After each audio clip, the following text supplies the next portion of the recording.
absolutely right that economic growth has to be built on strong foundations, and that is the approach of this government. And indeed, our mission to make Britain a clean energy superpower is consistent with that, because if we can wean ourselves off fossil fuels and dictators for oil, then we will be more secure in our economy because we do not have to import so much from overseas. Dame Harriet Baldwin. Thank you, Madam Deputy Speaker. It's good to see the Chancellor back from China, and it's good to hear her reiterate that growth is her #1 mission, because we haven't had any growth since her budget. And I just would like to ask the Chancellor today, because accepting responsibility is the first step in solving a problem, will she accept that her budget last October has caused business confidence and growth prospects in this country's economy to plunge? I thought for a moment that the Honourable Lady was going to apologise for Liz Truss's mini-budget, maybe on another opportunity. Thank you, Madam Deputy Speaker. I thank the Chancellor for raising the case of Jimmy Lai. I hope the government will in future as well press on the case of pensions owed to BNO constituents of Early and Woodley across the UK who have moved here from Hong Kong. I was surprised to hear the Shadow Minister advocate the kind of knee-jerk responses to intraday movements in market prices. It's this kind of short-termism, I would argue, Madam Deputy Speaker, that has led the party opposite to have 5 Chancellors in only 4 years. Can our Chancellor reassure us that she will not be misled by such short-termism and instead keep her focus on the long-term ambitions of our government to raise living standards and to raise growth? Chancellor.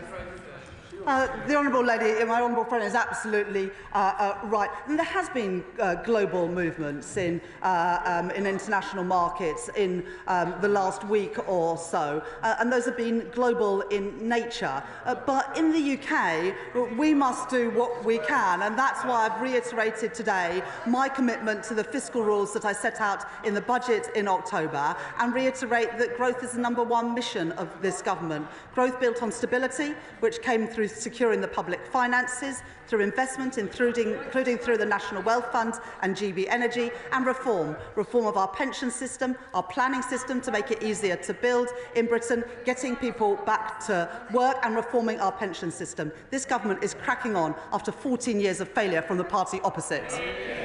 Esther McVeigh.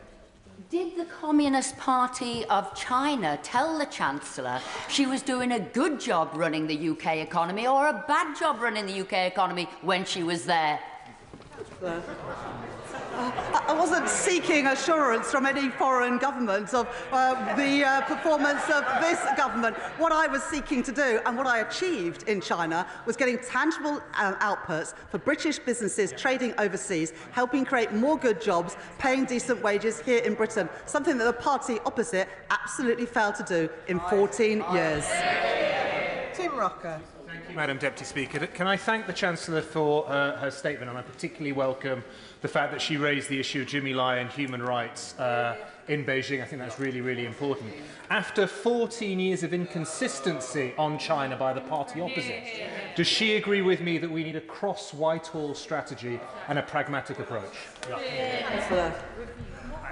I think what is really important is that we take decisions in the national interest for Britain. And to take decisions in the national interest, that does mean engaging with our trading partners all around the world, which is why, since being appointed as Chancellor, I've been to Brussels to reset our relations with the European Union, as well as being in Washington and New York to welcome investment from overseas. And that's why I was in China, securing £600 million worth of benefits for UK businesses doing business in China.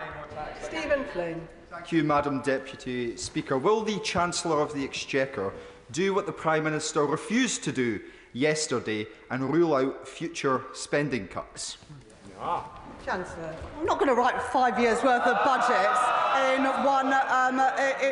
in the first 6 months of Labour government, but I'm absolutely committed to meeting the fiscal rules that I set out in the budget October, because we know what happens when governments lose control of the public finances, and that is they crash the economy and end up on that side of the House. John Grady. I'm obliged, Madam Deputy Speaker. The Chancellor may be able to learn a bit about emergency spending cuts from the Scottish Government in Holyrood, which has had 3 years of emergency spending budget cuts. Would the Chancellor agree with me that it's essential to engage with a large economy like China so that we can export our brilliant financial services sector and whisky from Scotland? And in the real world, we have to trade with large economies like China. Chancellor. I thank my honourable friend for that question, and many of the benefits that we secured last week were for the financial services sector, and both Edinburgh and Glasgow are important hubs for financial services in the UK. Businesses like Aberdeen and Standard Chartered, who were on the delegation with me last week, have welcomed the tangible benefits that will result in more jobs and more economic prosperity for Scotland and across the United Kingdom. Martin Vickers. Thank you, Madam Deputy Speaker.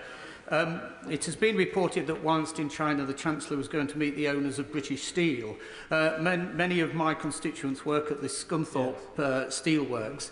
Is she able, whilst I appreciate ministers may not have reached final decision on this, is she able to give any optimism to my, any reassurance to my constituents that she has had constructive engagement?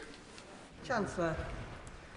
My right honourable friend, the Business Secretary, has met Mr Lee from Xingye on a number of occasions. Talks are ongoing, but I'm not able to provide an update on that today. Preetgill. Thank you, Madam Deputy Speaker. The Chancellor has only my admiration and support for the tough decisions she is taking to fix the fundamentals. And while this week's members opposite were carping about the Chancellor's whereabouts, she was having serious discussions with the world's second largest economy, securing access for UK firms. Isn't it clear that only one side of this House is serious about growth? I will always stand up for Britain's national interest and Britain's economic interest, which is why I am helping British businesses, some of our best British businesses, to export around the world. That's what I'm doing, did in China at the weekend, and that is what I will continue to do, always standing up for our economic interest. Gavin Williamson. Thank you, Madam Deputy Speaker. Has the Chancellor of the Exchequer spoken with the Governor of the Bank of England to talk about what action needs to be taken to bring about stability in our bond markets? Chancellor. Well, I regularly speak to the Governor of the Bank of England. Indeed, he was on the delegation to China with me this weekend, and we work closely together to ensure that the British economy remains competitive in global markets. Katie White. Thank you, Madam Deputy Speaker. I'm quite surprised at the audaciousness of the benches opposite, who oversaw the debt levels rise over the last 14 years. It's just a shame they didn't turn their minds to it earlier. But does the Chancellor agree that serious discussions like these can deliver not just on our economic aims, but on our wider climate and international objectives? Chancellor. Well, I thank my honourable friend for that question. Unless we engage and work with our partners around the world, we're going to miss out on the opportunities that other countries secure for their businesses and their economies. And if we miss out on those investment opportunities and those trade opportunities, you can be sure that other countries will take advantage of them. That's why I was in China. That's why I will work with counterparts around the world to secure good outcomes for British businesses and jobs here in the United Kingdom.